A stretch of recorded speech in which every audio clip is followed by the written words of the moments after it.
Meanwhile, at the headquarters of the Four Color Kitty...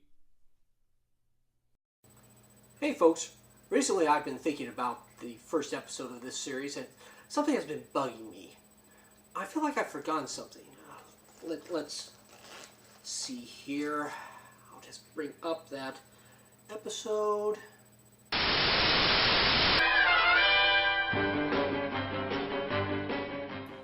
Hey, there's the bit from the old Adam West Batman series. First memories regarding superheroes. I better fast forward a bit reruns through of the this. classic Bat.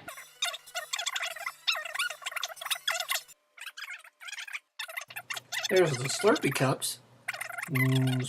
No, stay focused.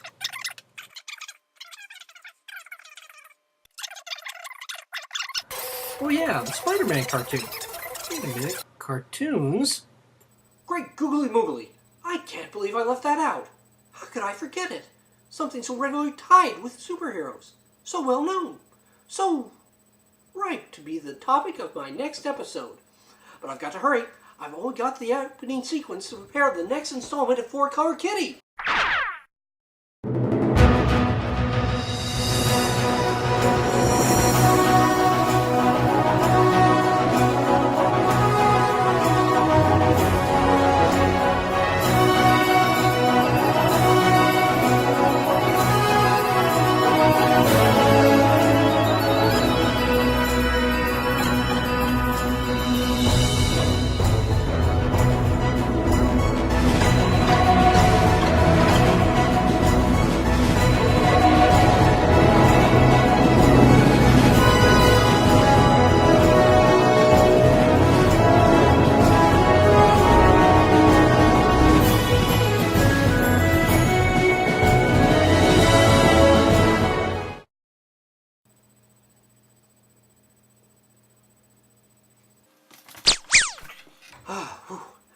Not a second to spare. Hello again, and welcome to Four Color Kitty.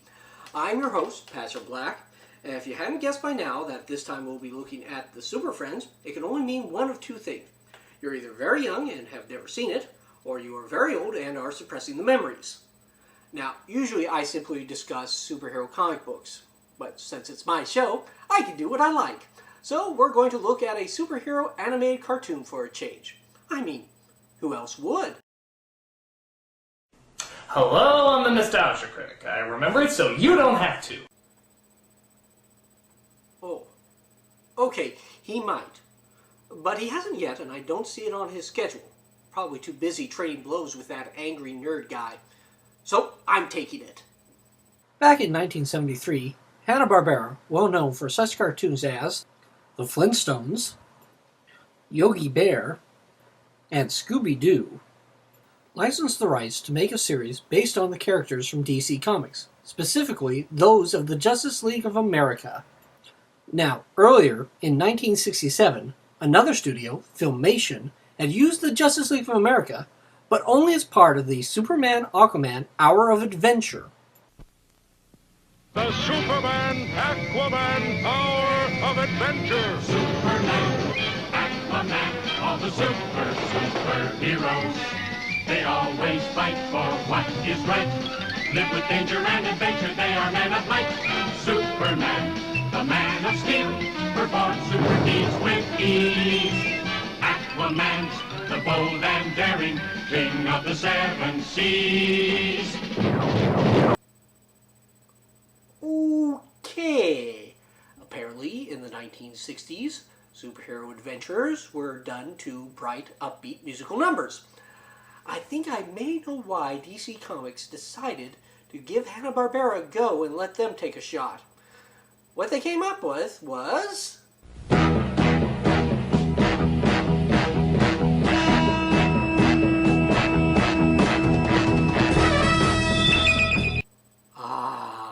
much better. You can tell there's going to be some dramatic action with this series. Not quite sure why they called it Super Friends when they are referring to the group as the Justice League. Maybe it sounded more family-friendly.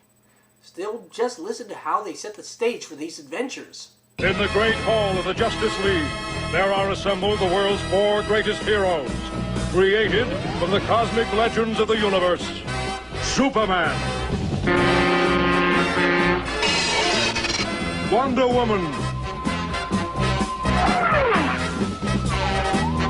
Batman.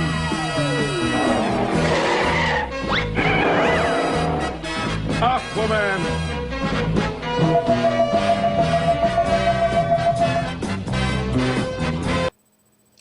You've got the heavy hitters, all right. Okay, I know someone out there said, yeah, and they have Aquaman too. But he's a longtime member of the Justice League. True, in most cases, it did seem like they had to work to make him useful, and we've all heard the jokes. My ability to talk with fish is of no help, Wonder Woman. Moving on. Apparently, the powers that be decided that the children in the audience would need someone they could identify with. So they added 3 new characters. Who are they? They are... I don't know who they are. Who are you? Yeah, who are these kids? I'm Wendy, and he's Marvin. Oh, right. And their dog, Wonder Dog. You heard me. Wonder Dog. These 3 basically were the mascots of the team, though they were referred to as the junior members. They didn't have any superpowers except to somehow be in the right place at the right time. Now, considering that this was the early 70s and was for young children, Hanna-Barbera decided they needed to tone down the violence. Thus, you very rarely saw the heroes use force against the villains. Mostly, they would use their incredible powers against non-living threats and try to talk whoever they were up against into changing their ways. They would lasso folks quite a bit during those early years, too. I command you, android! Stop them!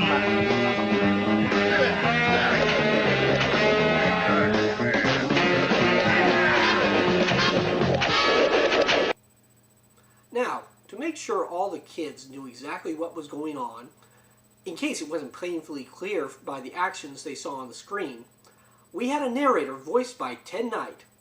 To be honest, while it may have been a bit condescending, I just can't imagine these episodes without him. Meanwhile, at the Haunted Hills Golf Course, the Super Friends begin their televised exhibition. As the Super Friends continue their dazzling display of golf tricks, they are unaware that in the nearby woods, 2 figures peer intently from the undergrowth. Wonder Woman reaches that area of the ocean where Colonel Wilcox has reported the invasion by the red tide. Wonder Woman releases the Wonder Net in order to catch the red tide. The net is gradually let down by Wonder Woman, spreading behind the transparent plane to its full width. Wonder Woman pulls the net through the red tide, catching it and taking it out to sea, away from the rich fishing ground. As to the villains, for the first season, they weren't the enemies that one would see in the comic books. Usually it was some scientist, or perhaps an alien, who was trying to do something right, but in the wrong way. Beautiful, beautiful! And the blue beam ruins the gold? Oh, yeah, beautiful, isn't it? It's not beautiful. It's wrong. Wrong, Wendy, it's right. You know the old proverb, money is the root of all evil? We're doing the world a favor by destroying gold. Yeah, we're not gonna stop until we've destroyed all the gold in the world. Wendy, Marvin, and Wonder Dog would either find this misguided individual, or sometimes that person would contact them, so that the young trio could explain to the superheroes that what the villain was doing was all for the best and would they please stop trying to foul up their plans. Eventually, the villain would see the error of their ways and be set back on the path of right, or something like that. In between these segments, there would be little short bits with the heroes showing how to make small crafts or giving health tips.